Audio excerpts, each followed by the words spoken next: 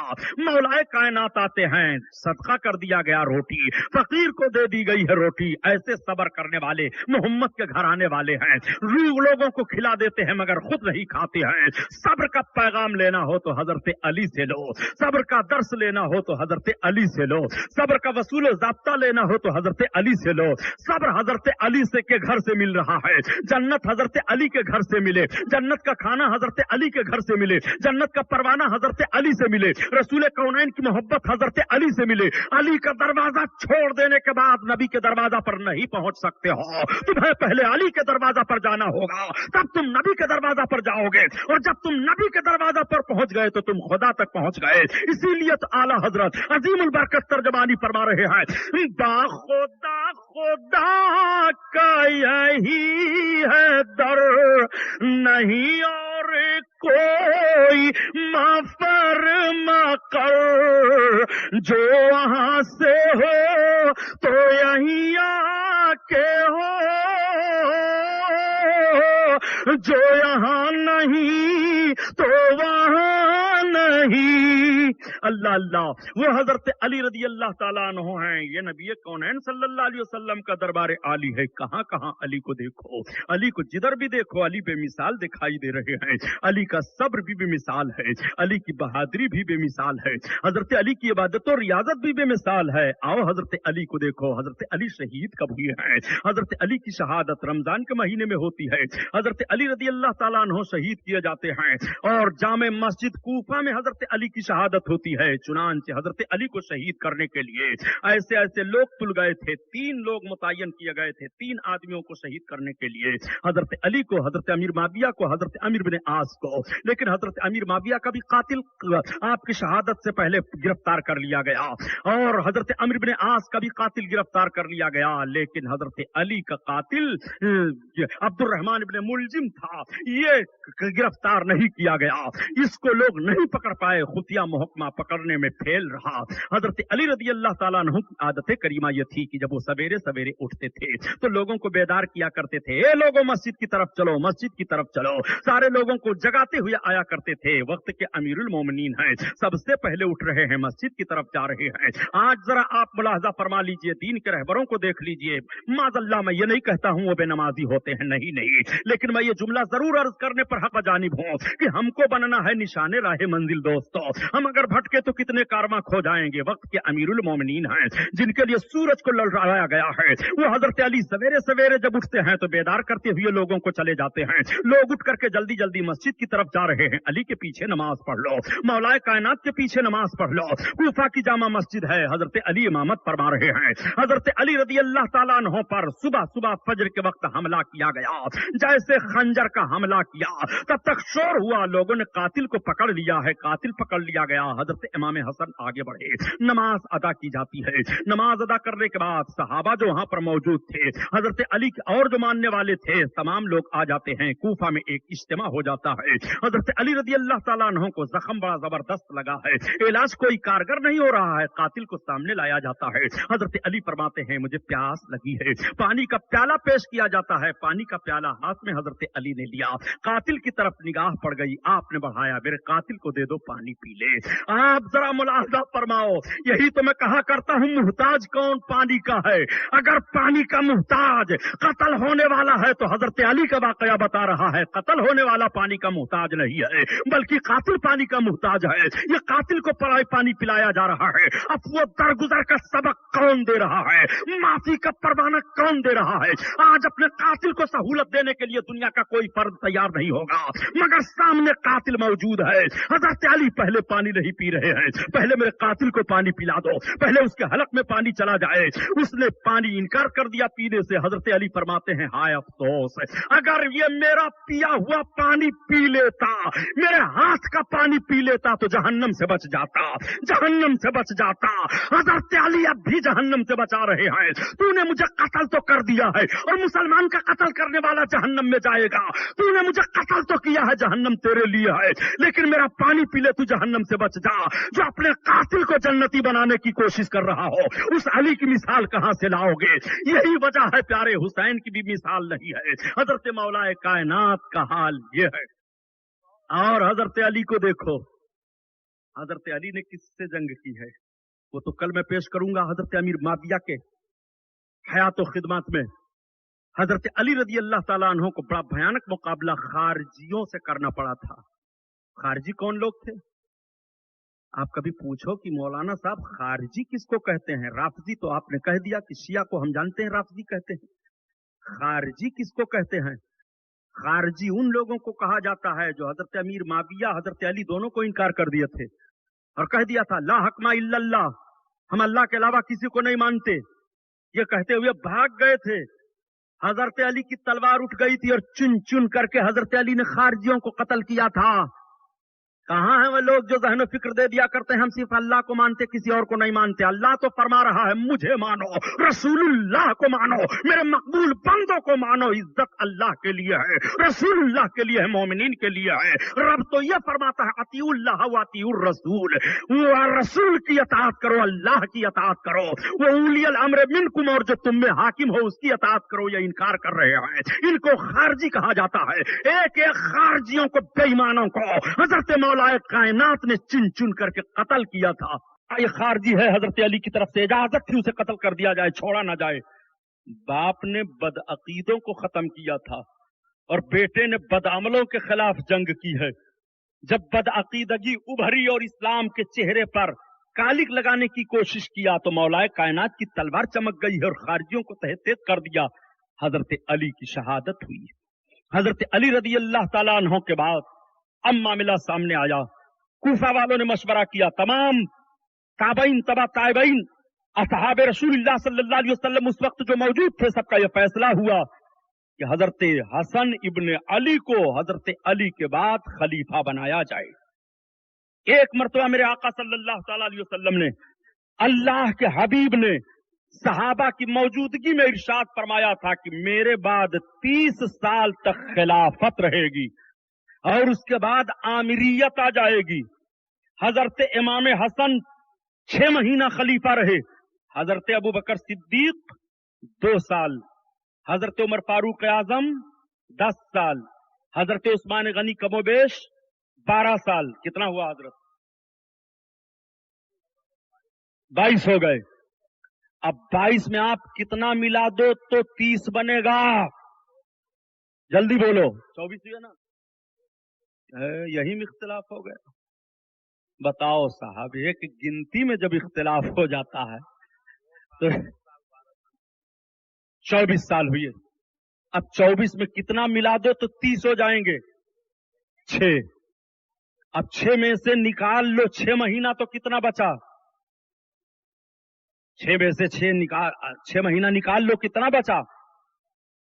اب آپ دیکھیے، قریب اتنی حکومت حضرت علی کی ہے اور 6 مہینہ حضرت امام حسن کی ہے، کل ملا کر کے چاروں خلفاء اور حضرت امام حسن رضی اللہ تعالیٰ عنہ کی 6 مہینہ خلافت، یہ 30 سال ہو جاتی ہے۔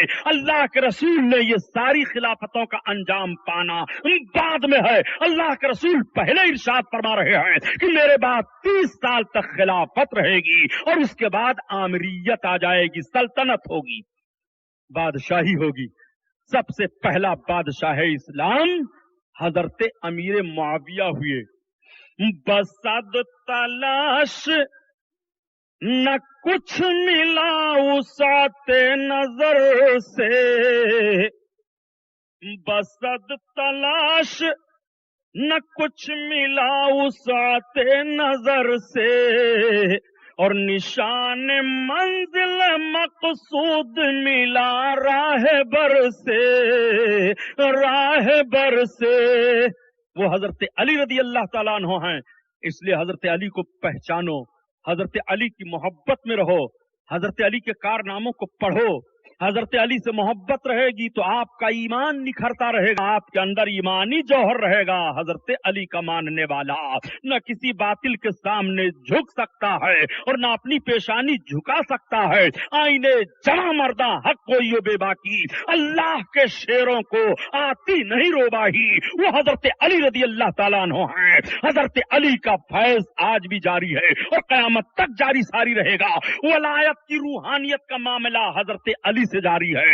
نبی کونین سے حضرت علی کو ملا، حضرت علی سے سب کو مل رہا ہے، سارا بٹا بڑھ رہا ہے اور قیامت تک بٹتا چلا جائے گا۔ یہ سارے سمندر حضرت علی کے سینہ سے جاری ہے۔ یہ قادری سمندر ہے، یہ چشتی سمندر ہے، یہ سہروردی سمندر ہے، یہ نقشبندی سمندر ہے، یہ برکاتی سمندر ہے، یہ صابری سمندر ہے، یہ ساری نہریں جاری ہیں تو حضرت علی سے جاری ہیں۔ حضرت علی کی عظیم ذات ہے۔ رب تعالیٰ ارشاد فرماتا ہے ان الانسان لفی خسر والعصر ان الانسان لفی خسر، محبوب تمہارے زمانے کی قسم ہے، انسان گھاٹے میں ہے، الا الذین آمنوا وعملوا الصالحات، ہاں وہ لوگ جو ایمان لائے اور اچھا عمل کیے، وتواصوا بالحق وتواصوا بالصبر، اس سے مراد حضرت عمر ہیں، حضرت ابو بکر ہیں، اللہ کے حبیب کے یہ دیوانے ہیں، اس لیے انسان گھاٹے میں ہے۔ اگر اچھا عمل نہیں ہے تو گھاٹے میں ہے، ایمان نہیں ہے تو گھاٹے میں ہے۔ اس لیے میرے دوستو ایماندار بن کر کے جیو، ایماندار بن کر کے مرو اور عمل صالح کرو۔ رب قرآن میں بیان فرماتا ہے الا الذین آمنوا وعملوا الصالحات فلہم اجر غیر ممنون، جو لوگ ایمان لائے اور اچھا عمل کیے ان کے لیے بے شمار اجر ہے، ان کے لیے بے شمار اجر ہے۔ اور کیا ہے پیغام کربلا؟ قتل حسین اصل میں مرگ یزید ہے، اسلام زندہ ہوتا ہے ہر کربلا کے بعد۔ کل حضرت امیر معاویہ اور حضرت امام حسین کے تعلق سے بیان سننے کے لیے تشریف لائیے گا۔ یہ محفل نور زندہ باد پائندہ باد۔ اب صلاۃ والسلام کے لیے کھڑے ہو جائیے اور یہ دیکھیے میرے ہاتھ میں کیسٹ آئی ہے، یہ وہ کیسٹیں ہیں جو ساتوں تقریروں کی کیسٹیں 6 کی تو آ گئی ہیں، حقوق والدین ہے، اور پھر جو تقریریں میں نے کی ہیں اس کی کیسٹیں موجود ہیں، اور بھی دوسری کیسٹیں ہیں۔ ان کیسٹوں کو آپ لے جائیں، بہت مختصر ہدیہ ہے، 40 سے 50 روپے غالباً ہدیہ ہے، 50 روپے ہر آدمی کیسٹ لے لے، اپنے گھروں میں رکھے رہے، اس کا فائدہ بہت ہوتا ہے۔ 40-50 روپے تو یوں ہی چار پان میں اڑ جاتے ہیں یار، ایک دینی کیسٹ رکھے رہو۔ یہ محفل نور زندہ باد پائندہ باد۔ اب کھڑے ہو کر صلاۃ والسلام پڑھ لیں۔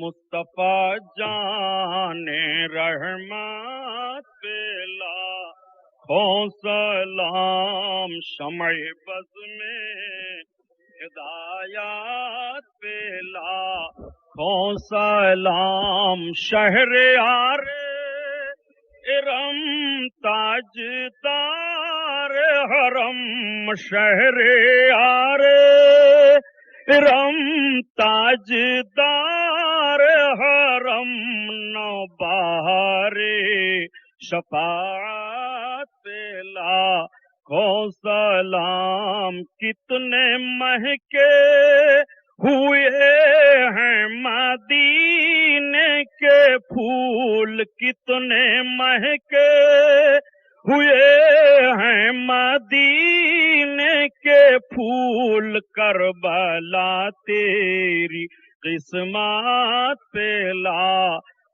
سلام، مصطفیٰ جان رحمت پلا سلام، یا نبی سلام علیکہ، یا رسول سلام علیکہ، یا حبیب سلام علیکہ، صلوات اللہ علیکہ، الصلاۃ والسلام علیکہ یا رسول اللہ، الصلاۃ والسلام علیکہ یا حبیب اللہ، صلی اللہ علیہ نبی وآلہ صلی اللہ علیہ وسلم، صلاۃ والسلام علیکہ یا شفیعنا یوم الجزاء۔ بسم اللہ الرحمن الرحیم، اللہم صلی علی سیدنا مولانا محمد معدن الجود والکرم وعلی آلہ وبارک وسلم۔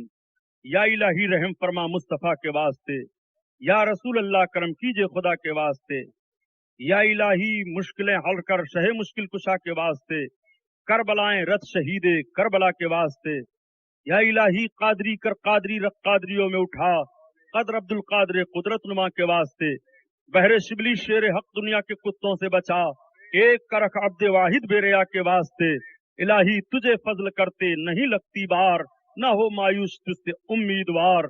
قال تعالیٰ فی شان حبیب ہی بسم اللہ الرحمن الرحیم، ان اللہ وملائکتہ یصلون علی النبی یا ایھا الذین آمنوا صلوا علیہ وسلموا تسلیما۔ اللہم صل علی سیدنا و شفیعنا و حبیبنا و مولانا محمد مختلف الملوان تعقب الاسران و کر الجدیدان واستقل الفرقدان و بلغ روحہ